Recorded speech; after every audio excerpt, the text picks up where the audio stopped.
I was originally supposed to be born on December 5th, but for whatever reason, I decided not to come out. I really can't explain why, but yeah, I was born 10 days late. For as long as I can remember, I was living in Brooklyn for at least the first year of my life. That all changed when, sometime in the midst of that first year, my father decided to up and leave my mother. And I mean literally up and leave. He left. Like, pretty much abandoned us and left us to fend for ourselves. My mother and father met on a cruise ship. My dad was working as a waiter. They hit it off pretty much right away, and several years later they married. And then a few years after that, I came into the picture. Once my father left, it was kind of downhill from there. It was so bad for us, we had to leave our apartment in Brooklyn, and we had to move back in with my grandmother. She was gracious enough to invite us back into her home to raise me there after my dad pretty much said, "Screw it, I can't do this, I'm leaving." Now, she didn't have to do that. She did not have to tell my mom that she could move back in with her. She could have just said, "Nope, sorry, you're on your own, I don't want you to come back." But no, she took us back. And as a result, we've been living with my grandmother in Deer Park pretty much ever since. Unfortunately, that's not where the story ends. And to be honest, I wasn't really sure how I should tackle this subject for this episode of The Vent. In many people's eyes, my father would be what would be called a deadbeat. Why? Because, well, on top of the fact that he abandoned us very early on in my life and forced us to move in back with my grandmother, he also struggled to pay child support. And I use the term struggle very loosely. You see, my father was not born in the United States. My father was born in Costa Rica and spent much of his childhood and a little bit of his adulthood in Costa Rica. He is from Costa Rica. In fact, I'm not even sure if he's classified as a United States citizen. I'll have to look into that. But to the point. He had wild aspirations for a life in the United States. I remember he would always talk about wanting to open his own restaurant, wanting to get it going, wanting to be a waiter or even a chef. It seemed like something he was really passionate about, and even though there are these underlying issues with him, I did hope that he would succeed. Unfortunately, it appears that he did not. Which is really sad, because, no one wants to have their dreams crushed so badly. And I don't want to see anyone's dreams crushed. But because of these failed aspirations, and because of an inability to find a full-time job that pays well enough to keep him here, to keep him steady, he has to work various odd jobs off the books, and has pretty much done so for the entirety of my life, ranging mostly in the area of construction, which is something he's good at, but he's not really passionate about it, and that's fine. But yeah, that's kind of the issue there. And where I'm going with this is, because of this, he struggled to pay child support, and actually for a very large portion of my life, it was a very contentious issue with my mother. A very contentious issue. Like, it would really drive her mad, the issue of child support. Many times when I was younger, and even up until the last few years, I would constantly hear her snap off threats about going to the courts, limiting visitation rights, possibly sending him to jail. And for so long, for so many years, I couldn't decide how I felt about that. I mean, I obviously understand my mother's side of this issue. Yeah, if he wasn't doing his part and giving us financial support, then yeah, he kind of would deserve to be punished. But at the same token, I don't want to see him go to jail. I mean, he is not a bad guy. I would not say to a person, if they asked me about my father, I would not say he's a bad guy. I would never say that about him because he's not. I would not say he's a bad guy. What I would say is he's someone who clearly doesn't have a direction, who's clearly lost their way and doesn't know what to do now. He's one of those people whom is actually pretty tolerable in small doses. He's not someone that, personally, I feel very comfortable spending large quantities of time with at a time, but he is enjoyable in short enough bursts. What's really fascinating about him to me is that he taught himself English. Like, he literally taught himself how to speak English. I know this because his accent is like no accent I've ever heard in my life. Seriously, if I introduced you to him and you heard his accent, you would scratch your head and wonder what kind of accent it was. It is really bizarre. And his understanding of the English language, for being a self-teacher, is very impressive. I was very hesitant to actually make this into a topic for an episode because I was concerned that if I did, I would just go off into a blind fury and just start bashing him unfairly, and I didn't really want to do that because that would imply that I hate him, and I don't. I've never hated him. I never have hated my father. I just can't bond with him like a son does with a father. I just can't do it. I've tried. I really have tried, but I just can't bring myself to do it. And I don't want to say it's his fault, even though it is likely because of the factors that have led us to this moment in time. But on the same token, I have my own issues.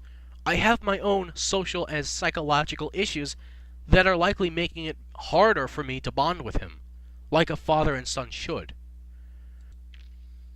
Personally, I like to think of him more as an acquaintance.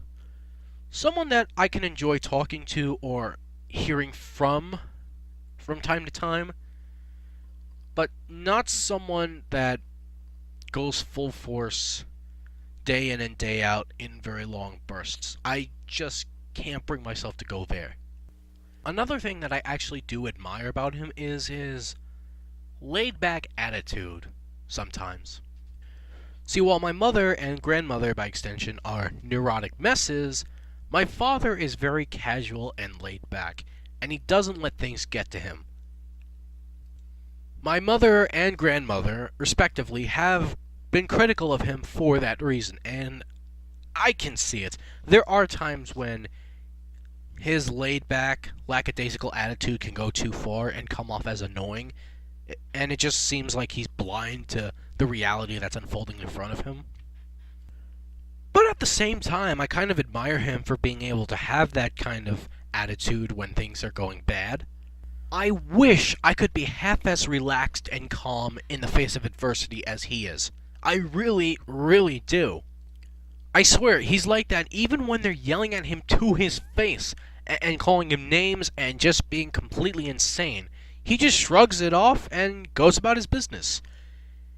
It's kind of impressive and also kind of annoying. Depends on the situation. I would like to be able to be as calm as he is, but I also understand that there is a time and place for a sense of urgency, and that's one of the biggest problems with him, is that because he always has this mindset, there never seems to be any urgency to what he says or what he does. And yeah, I can see when it would be annoying and unendearing. One instance that immediately comes to my mind is a couple of years ago actually, he came over and Mom asked him to help trim the hedges we have in our front yard. So he did that, and I helped him as best as I could. He absolutely, positively mangled those hedges, and I mean completely mangled them. They were like a complete mess when he was done with them. And when my mother came out to check on him, she completely flipped her lid. I had never seen her so angry. And all he did was just stand there and say, "This is what you wanted. I didn't know. I didn't do anything wrong. Why are you getting so upset?" And yeah, it was obnoxious. It was really obnoxious that he was pulling that stunt when, yeah, I could see that there was reason for her to be pissed. But on the other side, it is kind of refreshing to see someone have that level of calm when there's utter chaos, unnecessary chaos going through the house. Like when mom and grandma get into their typical fights, dad'll just walk away and calmly watch TV. Some people might find that to be like offensive, and I completely understand, but in that situation, I think it's actually kind of amusing. I wish I could be that calm, especially in that situation, but I can't. I'm turning into a neurotic mess, and I don't like it, and I don't know how to stop it. I mean, as much as I admire my dad and his ability to be very calm and lax in the face of adversity and stress, he goes too far in it, and I don't want to go to that level, because if I do, then I'll come off as someone that doesn't care, and I don't want that either. So, I really don't know what the solution is. At least long term. In terms of short term, I do some things on my own that help me calm down. Like, every night I'll go into my room, I'll turn on my PlayStation 4, I'll play video games. It helps me cope, it helps me calm down. I'll watch some internet videos, I'll listen to some music. That always helps me calm down, and it always makes me happy.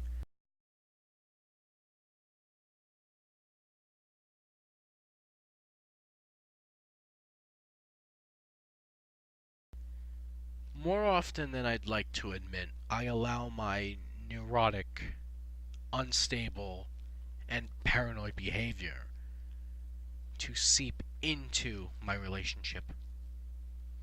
Regardless of the topic, regardless of the thought process, I let it happen. I don't know why, and I hate it, but I do let it happen. My biggest fear is that I'm going to do or say something so offensive, so stupid, and so hateful that she will decide that I'm no longer worth the headache.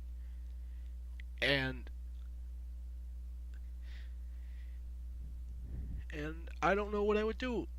I really don't know what I would do. Because for as paranoid and neurotic as I am, she is the one thing in this world that keeps me sane. She's the one thing in this world that I look forward to waking up to every morning.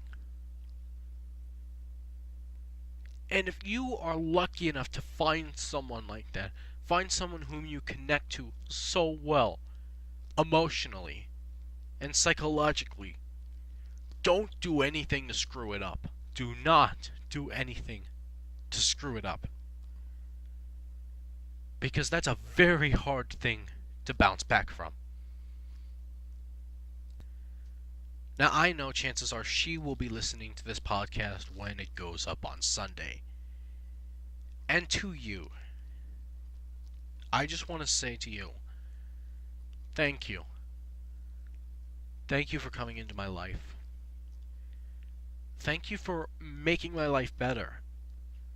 Thank you for lifting me out of a very bad funk that I was in. Thank you for lifting my spirits day in and day out. Thank you for giving me a reason to want to get up and face the world every morning. Because there is nothing I look forward to more than getting a text or a tweet from you every single day and talking to you nonstop all day. There's really nothing that brings me more joy. I know I haven't always been the best. I know I haven't always been the easiest. And I know I've done and said a lot of dumb stuff that's made me look like a fool and a jerk. And the fact that you put up with me as well as you do means more than the world to me. It really does. There is no adequate way I can ever properly thank you for bringing so much joy into my life. But I do promise you that I will never stop trying to be loyal, faithful, loving, and worthy of your attention and your affection. Because someone as cool and as wonderful and as beautiful as you only comes around once in a lifetime, maybe twice, if we're lucky. And the mere thought of screwing this up and losing you, that's a thought that I can't bear. So, yeah, thank you. Just thank you. I love you. I love you more than anything else in this world. Okay. Well, that's kind of enough of that. I don't want to turn this into a sappy broadcast because I know if I continue, it will turn into one. So I think for now I'm going to stop, and this has been another eventful episode of The Vent, a safe place for all of us. Thank you for joining me. Thank you for listening every week.